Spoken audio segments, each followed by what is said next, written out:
പൊതുവെ അന്ധവിശ്വാസം കൂടിയ മേഖലയാണ് സിനിമയെന്ന് പറയുന്നത് അല്ലേ.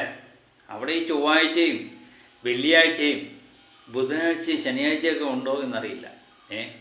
ഇത് പറയുന്നത് കേട്ടാൽ വിചാരിക്കും ഈ ദിവസങ്ങളൊന്നും സിനിമയിലില്ലേ എന്നല്ല പറയുന്നത്. പലപ്പോഴും നമ്മൾ കേട്ടിട്ടില്ലേ, നാട്ടിൻപുറത്തൊക്കെ ഉണ്ട്, ചൊവ്വാഴ്ച ദിവസം ഒരിടത്തും പോകാൻ പാടില്ല, വെള്ളിയാഴ്ച പോയി കഴിഞ്ഞാൽ തിരിച്ചു വരാൻ പാടില്ല, അതുപോലെ ബുധനാഴ്ച ഹോസ്പിറ്റലിൽ പോകാൻ പാടില്ല, ശനിയാഴ്ച രോഗിയെ കാണാൻ പോകില്ല. അങ്ങനെ നിരവധി അന്ധവിശ്വാസങ്ങൾ നിറഞ്ഞ ഒരു ലോകത്താണ് നമ്മൾ ജീവിക്കുന്നത്. അപ്പം ഏറ്റവും കൂടുതൽ അന്ധവിശ്വാസം നിറഞ്ഞ ഒരു പ്രശ്നം എന്ന് പറയുന്നത് അത് സിനിമയിൽ തന്നെയാണ്. അപ്പം സിനിമയിൽ ചൊവ്വാഴ്ചയ്ക്ക് വല്ല പ്രശ്നമുണ്ടോ? നമുക്കൊന്ന് നോക്കാം. ദൃശ്യം 3 ബന്ധപ്പെട്ട് തിങ്കളാഴ്ച ഇത് വീഴും എന്നൊക്കെ പറഞ്ഞുകൊണ്ടിരുന്നവരെ ഒരു സമാധാനമായിട്ട് ചൊവ്വാഴ്ച ഇങ്ങനെ നിൽക്കുന്നതാണ് അവർക്ക് ഇച്ചിരി ആശ്വാസം. അല്ലെങ്കിൽ പലരും ബോധം കെട്ട് താഴെ വീണേ. അതുപോലുള്ള കളക്ഷനാണല്ലോ തിങ്കളാഴ്ചയും ഞായറാഴ്ചയൊക്കെ ദൃശ്യത്തിന് കിട്ടിയത്. ഇനി ചൊവ്വാഴ്ച അവരുടെ പ്രതീക്ഷ സഫലീകരിക്കുമോ എന്നുള്ളത് നമുക്കൊന്ന് നോക്കാം. ചൊവ്വാഴ്ച ദിവസത്തെ പ്രീഫെയിൽ കളക്ഷൻ നമ്മൾ നോക്കുമ്പോൾ ഏകദേശം 3,31,00,000 രൂപയാണ് പ്രീഫെയിൽ ഇനത്തിൽ വന്നിട്ടുള്ളത്. കുറച്ച് ചില്ലറയും കൂടെ ഉണ്ട്. ഒരു കണക്കൊപ്പിക്കാൻ വേണ്ടിയാണ് ഞാനിവിടെ പറഞ്ഞു നിർത്തിയത്. തിങ്കളാഴ്ച ദിവസം 3,98,00,000 രൂപയായിരുന്നു പ്രീഫെയിൽ ഇനത്തിൽ വന്നത്. കുറച്ച് കുറവുണ്ട്.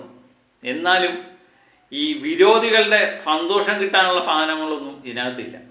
കാരണം ഇപ്പം തന്നെ ഏകദേശം 4 കോടിയോളം ലോക്ക് ചെയ്തിട്ടുണ്ട്. ഇനി ഒരു പക്ഷേ വൈകുന്നേരമൊക്കെ പിന്നിടുമ്പോൾ 5 കോടി റേഞ്ചിലേക്ക് വരാനുള്ള സാധ്യതയാണ് കാണുന്നത്. അപ്പം ചൊവ്വാഴ്ചയും ഇങ്ങനെയുള്ളവരെ ചതിച്ചിട്ടുണ്ട്. ദൃശ്യത്തിൻ്റെ കാര്യത്തിൽ ചൊവ്വാഴ്ചയോ വെള്ളിയാഴ്ചയോ ശനിയാഴ്ചയോ ഒന്നും ബാധകമല്ല. ജോർജ് കുട്ടിയുടെ മാജിക് ഇങ്ങനെ മലയാള സിനിമ മൊത്തം ബാധിക്കുന്നു എന്നുള്ളതാണ് കൃത്യമായിട്ട് മനസ്സിലാകുന്നത്. പ്രത്യേകിച്ച് കുടുംബ പ്രേക്ഷകർ ഒരു സിനിമ ഇഷ്ടപ്പെട്ട് കഴിഞ്ഞാൽ പിന്നെ ആ സിനിമയെ തകർക്കുക എന്നുള്ളത് വലിയ പാടാണ് അല്ലേ. അത് പല യൂട്യൂബ് ചാനലുകൾക്കും മനസ്സിലായി വരുന്നുണ്ട് എന്നെനിക്ക് തോന്നുന്നുണ്ട്. അതുപോലെ ദൃശ്യം 3 ബന്ധപ്പെട്ട ചൊവ്വാഴ്ച ദിവസത്തെ ബുക്കിംഗ് നമ്മൾ നോക്കുമ്പോൾ ബുക്ക് മൈ ഷോയിലൂടെ ബുക്ക് ചെയ്ത് മാറുന്നത് 11,000 രൂപ ടിക്കറ്റാണ് എന്നുള്ളതാണ് വേറൊരു സത്യം.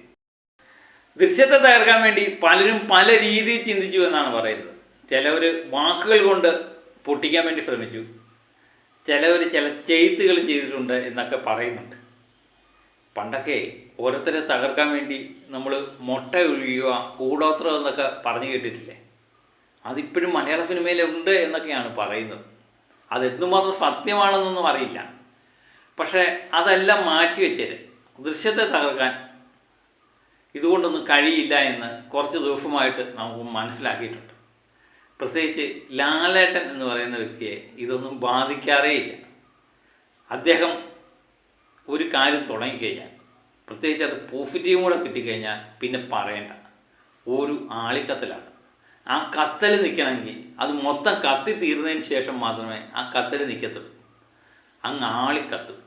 ആ സമയത്ത് ചുറ്റിലുള്ളതൊന്നും കാണാൻ പറ്റില്ല.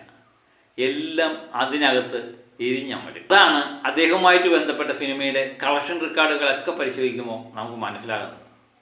അതുപോലെയുള്ള ആളിക്കത്തലാണ് ദൃശ്യം 3 അതിൽ ആരൊക്കെ ഞെരിഞ്ഞമരും എന്നുള്ളത് കണ്ടു തന്നെ അറിയാം.